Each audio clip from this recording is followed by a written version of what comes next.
Someone hooked me up with more jet boys that have become car boys. I cannot wait to pop into this Skywarp. So guys, a couple of weeks ago, Dai's1982, a friend of the channel, is wanting to sell off a lot of their collection, and I put a ad for their eBay page up on the YouTube channel. That said, before they were looking to put stuff on eBay, they had reached out to me because they had seen my review on Alternity Thundercracker, and specifically heard how I really want to get Skywarp. And they were incredibly generous with me. They gave me an amazing deal on Thundercracker, a second copy, Skywarp, and Banzaitron. So now I have 3 of this Seeker mold. Skywarp was the only other Alternity figure I really wanted, but Banzaitron does look amazing. We're going to review both of them before too long, but Skywarp's going to be the guy we look at today. And I do want to just say again, Dai's1982, thank you so much for these guys. Thank you for the APC Toys Arachnid. Thank you for reaching out and making such an amazing offer. It was so cool to be able to pick these guys off you. And hopefully you were able to get a couple of those other toys picked up off eBay. But with that, thank you.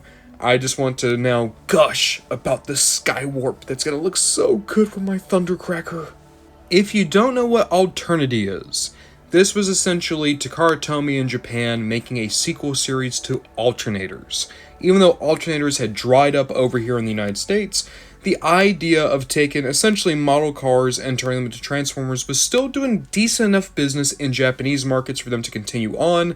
They did their whole new line, and in that line they included Megatron and the Seekers, probably the most major characters to not be included in Alternators. Alternity also included Bumblebee and Cliffjumper. And even though some of the figures weren't great, specifically Bee and Cliff were not great, the Seekers have always been a design I really loved from this line.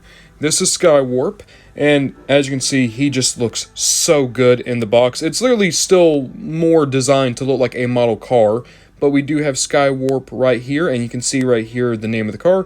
This is the Mitsuko Orochi, which is a very alien-looking car. We'll see more of it in just a minute.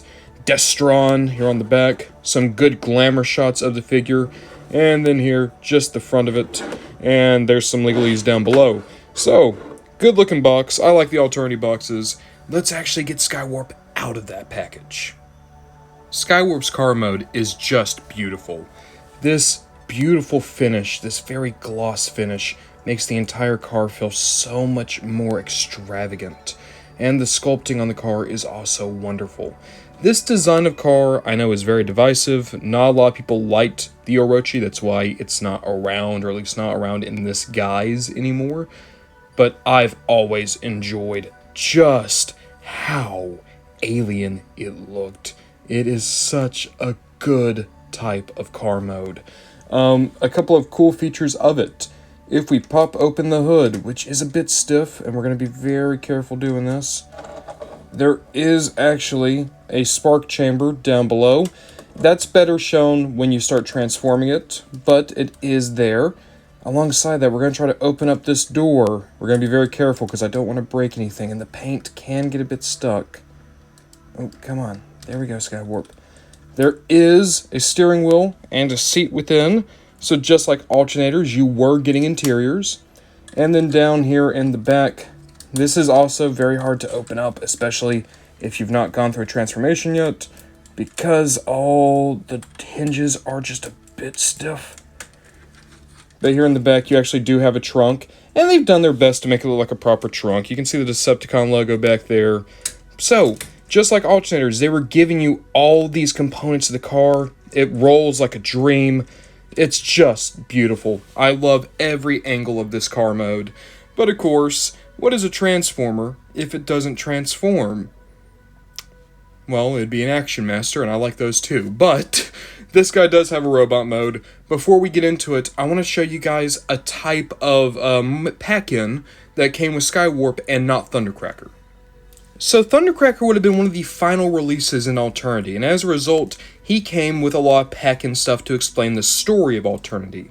But the earlier releases like Optimus, Bee, Skywarp, and Starscream, would have come with this thing. This doesn't have much to do with the story, but is essentially tech specs on steroids. Let me get this all unfolded here. Here we go. Funnily enough, despite the fact that these guys were never released in the United States, a lot of this is in English. So, power plans and tech specs. So this is the schematics for Skywarp, but listen to some of these things he comes loaded with, right? In his pylon, he has the reality warp effector. What that means is he can change reality with his thoughts. There is the locus static wing that lets him fly between dimensions. The xeno-dimensional recognizer in his forehead, meaning that he knows which dimension he's in. The alternium sealed spark chamber, which means that his godlike spark is trapped and can't be removed. His null rays are called the spawn gun because he can make duplicates of himself. And there is the inertia manipulation device, which are the tail wings in his legs that helps him fly. Looking at the tech specs, he has 7. He has a 6, a 10. I'm going to assume 10 is probably speed. Yeah, like obviously I don't know what these are because I can't read that. And it's also, this guy is not a seeker anymore. He is now a quester warrior. Quester warrior, baby. There's also a flying mode with the Alternity Seekers. I'm not going to show that just because there's a lot of points that can break these figures, and they're expensive enough that I don't want to risk it. It's basically just a mid-stop between car and robot mode to have wings pop out. It doesn't look good. It's not worth it.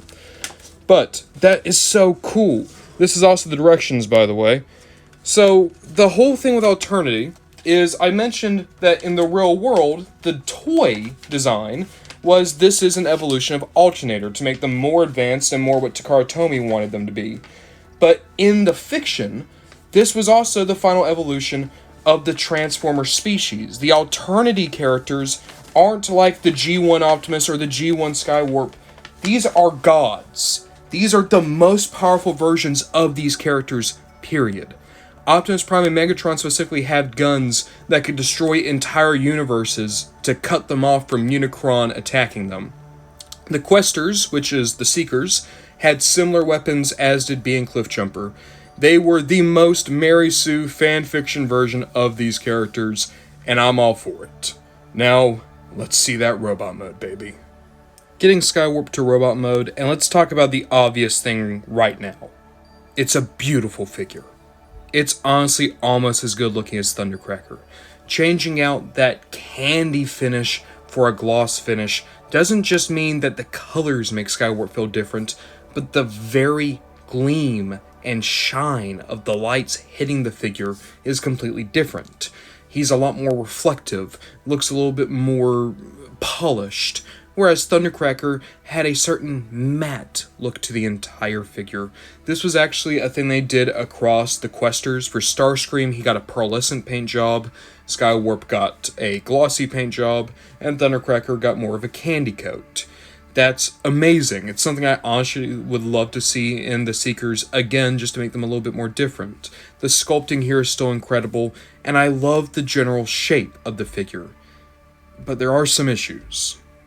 When I reviewed Thundercracker, the way I described the transformation was the ultimate evolution of what was TakaraTomy's style at the time. It was somewhat convoluted and a bit bloated, but it made sense in the end and gave you a great robot and a great car. Skywarp has the same exact transformation, but there's 2 major differences. One was out of the control of the toy manufacturers. The other one was very much in their control. My figure has a broken automorph. The final step of the transformation is supposed to be the pylons going up, the chest folding in, and the head popping out. My Skywarp was unable to do that. Unfortunately, that's the reality of automorph gimmicks. Even if they're never in use, they're going to wear out over time. So Skywarp is going to always be a little bit hard to transform. My copy will be. When you get a Skywarp, it's very possible that the automorph will still work. It's just something to keep in mind. The other part of it, though, is the paint job. So I love this gloss paint, I do, but it led to paint stuck all throughout the figure. Multiple joints were frozen, and I had to essentially chip some of the paint out of it. During the transformation, a lot of Skywarp's purple came off. Thankfully, it's not noticeable. It's just little specks here and there that you would never even see. I can't even point them out to you anymore. That's how tiny. But it does feel really bad when you have this beautiful, beautiful robot and you're very aware of just how much you're damaging it trying to get it into the robot mode. Beside that, the fit and the finish of the figure is also very suspect. The wings will not stay up if you try to move the figure. The arms and legs are very loose. The ratchet joints are actually stiff to the point that I'm starting to notice very tiny cracks in the hips. This is much more an issue when it comes to TakaraTomy and Alternity. Starscream and Skywarp were plagued with QC issues. Usually it was much more on the side of joints are too loose, but on my Skywarp it seems that he's one of the rare cases where the joint was too tight. They eventually fixed these issues with the Thundercracker and the Banzaitron, but again, if you're wanting a complete classic trio, and especially if you're getting that Starscream, be aware there was a litany of quality control issues and design issues. Thundercracker still has a lot of those issues, specifically only friction holding the wings up and very few click-ins for parts of the body. The difference is Thundercracker's joints was strong enough to where he could actually keep them up. Skywarp less so. The wings are going to sag and droop. These shields on his hips are going to pop off a lot, and the guns are going to rattle. Starscream is exactly like that. The trade-off of being beautiful is sometimes you lose just a bit of the function to your form. Seriously, do you want to know how bad the tolerances are? So here's the wings.